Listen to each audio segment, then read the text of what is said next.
Well, Jean-Pierre has re-entered public life, and she dropped this video on Instagram today about her book that's not coming out till October. Everyone's talking about her. She's left the Democrat Party. Look at this in the Hill. Ex-Biden press secretary Karine Jean-Pierre announces switch to independent with new book. What's that mean? Independently liberal. She dropped this video. October 21st. So please do grab it. And the reason I wrote this book coming out of the White House, serving as White House press secretary was an honor and a privilege. But since I have left, the people that come up to me, strangers that come up to me just across the country as I'm traveling, and sometimes right in my neighborhood, at a grocery store, supermarket, airport, my daughter's school, the number one question they ask me is, Karine, how do we get out of this? How do we protect our democracy? How do we protect vulnerable communities among us? What do we do next? Because we don't have answers here. That's what they ask me. And this is my answer.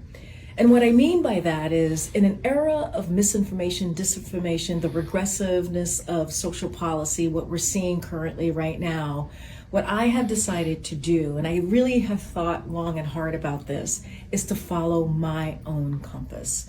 And that's what I've done. And that's what this book does. And here's the truth. And here's how I will lay it out to you. I think we need to stop thinking in boxes and think outside of our boxes and not be so partisan. And the way that I see moving forward in this space that we're in right now is, if you are willing to stand side by side with me, regardless of your how you identify politically, and as long as you respect the community that I belong to and vulnerable communities that I respect, I will be there with you. I will move forward with you. And that is, I think, so important. So this book, Independent, it's about looking outside of boxes, not just always being in a partisan stance. And how do we move forward together in a compassionate way, in a way that really, truly cares about people? October 21st. Okay, Jean-Pierre. Oh, man. There's a lot to unpack there, okay? Now, first of all, from a marketing viewpoint, she's a complete idiot, right? June just started, and she's talking about a book that's not going to be out till October. Everyone's talking about her in the news today and this book. But when October comes around, this is going to be such old news that no one's going to care. So someone who's supposed to have expertise in press, she really blew that. But that's the least of her problems. This BS story that Jean-Pierre gave, that people come up to her and they ask her, what about our democracy? What about vulnerable communities? Who are these vulnerable communities in 2025? This is 2025, not 1925. If this was 1925, there would be some vulnerable communities, okay? There were marginalized people 100 years ago, but no one is marginalized today.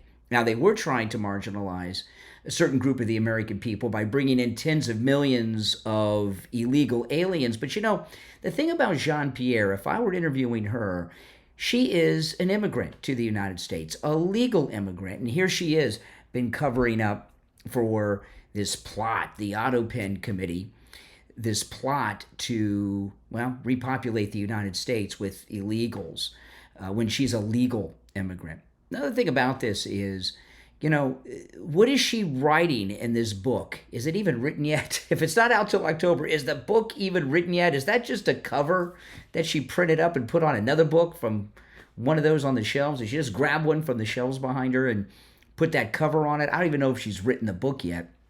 Seems pretty far off for a launch. But here's the thing.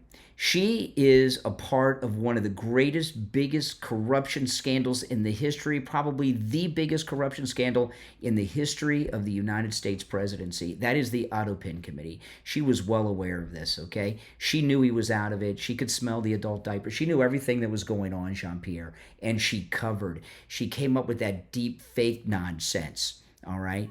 She's part of that criminal, treasonous enterprise that was governing this country through the Autopen, and phone calls from Barack Obama.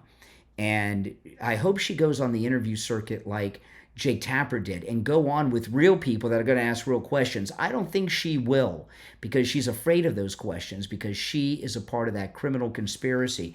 And I'll tell you this, there's a special investigation from the Pam Bondi Justice Department into the Autopin Committee. This Autopin Committee that she's a part of because she was there, okay? She is a part of the soon to be indicted for all kinds of crimes. You know, the Autopin, if you think about it, is the most powerful writing instrument ever created. And the Autopin is also one of the, if not even the most powerful invention in all of human history. More powerful than the A-bomb, because with that Autopin, anyone who has access to the Autopin is running the country. He who controls the Autopin controls America. And with that Autopin, there's a lot of things you can do, right? Not just sign pardons for junkies like Hunter Biden and God knows who else. You can order with the Autopin, you can order military strikes. You know, this committee that they have of the, you know, with Anita Dunn, her and the others, you know, if they authorized illegal military strikes and people died, that's not just treason, that's murder. This biggest crime and scandal this country's ever seen. And for her to sit there grinning ear to ear with this book, it seems a little strange, maybe a little desperate that I guess she hasn't been on TV in a while, but she's in a lot of trouble. Now, a couple other things that I want to go through while I am here with you. This is just really sad. Look at this. Illegal alien arrested for molesting teen girl placed in his care by Biden's unaccompanied alien children program. Okay, now this nonsense that they say, oh, Trump's putting kids in cages. What Trump was doing in his first term, when people would cross the border with a child, they would separate the adult claiming to be the parent of the child from the child so they could interview the child to determine whether or not that child was really the child of that adult. Okay? That's the smart thing to do. It protects the children. Biden did away with that, and look what happened.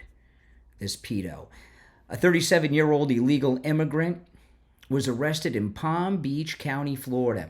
That's where I live. That's where President Trump lives. It's where Mar-a-Lago is located. For sexually assaulting a 16-year-old girl placed in his home through the Department of Health and Human Services Unaccompanied Alien Children Program. According to the Daily Wire, the arrest was made May 22nd.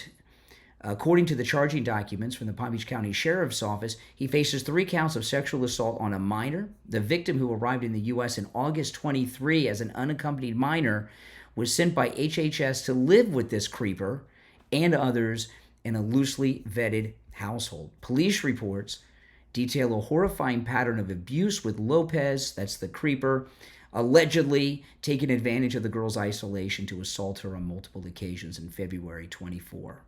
On one occasion, while the adult woman in the household was out selling tamales to support the family, really? Wow. He grabbed the teen, allegedly, in the kitchen, dragged her to his bedroom, and sexually assaulted her. The second incident followed a similar pattern, with the predator offering the girl $100 to stay silent, an offer she bravely refused. Feeling retribution, the teen initially did not report the assault because of the threats. The situation came to light when the adult woman in the home grew suspicious and confronted the creeper. Instead of protecting the victim, she gave the girl 3 days to leave the house. So this woman went after the victim.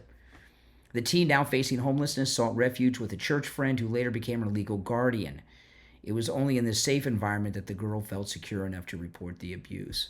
See, this is why Trump was separating children from these people claiming to be their parents, to protect them from things like this. It's pretty sad, sick, and disgusting. Look at this. ICE raids cartel-linked underground nightclub in South Carolina. 72 aliens arrested, including a murder suspect. What was Biden doing? I mean, did they bring in any law-abiding people? Did everyone that they allow in have some type of hardcore felony raps on them. And these are some of the worst crimes, right? Murder and rape are the worst crimes. Murder, rape, and, well, I guess child molestation. This is what President Trump has stopped. President Trump has shut down not just the border, but it's bigger than just shutting down the border. What he's done is he shut down a slave passage. All kinds of slaves. Sometimes slavery to work in a restaurant, a hotel, a construction site. Sometimes it's sex slavery. He shut it all down. He deserves all kinds of awards and congratulations for doing that. Now, you probably heard that Target has purged their stores of Pride merchandise, and what they've done is they started their 4th of July celebration in June and have filled up where they used to have the gay pride merchandise during Pride month of June with great old American flag merchandise. Well, Walmart's doing something a little different and a little weird. And a woman who happens to be gay went to her local neighborhood Walmart. She's a gay woman. And they had so much gay merch at Walmart, she was even turned off. Listen to this. Not even gonna lie to y'all, Walmart really making me not even want to be gay no more. Oh my goodness. We could just go ahead and skip Pride Month because it's gotten out of control. You know what it looks like? It looks like they had someone who's not gay, doesn't know any gays, and they put together some really strange merch to sell, thinking, oh, gay people will love this. Oh boy, you know, who would have thought that Pride Month would fade away? And it has, thanks to our favorite and our greatest president, Donald Trump. My name's Brian Craig. Thanks for watching. Make sure you subscribe and like the video. I'll talk to you next time.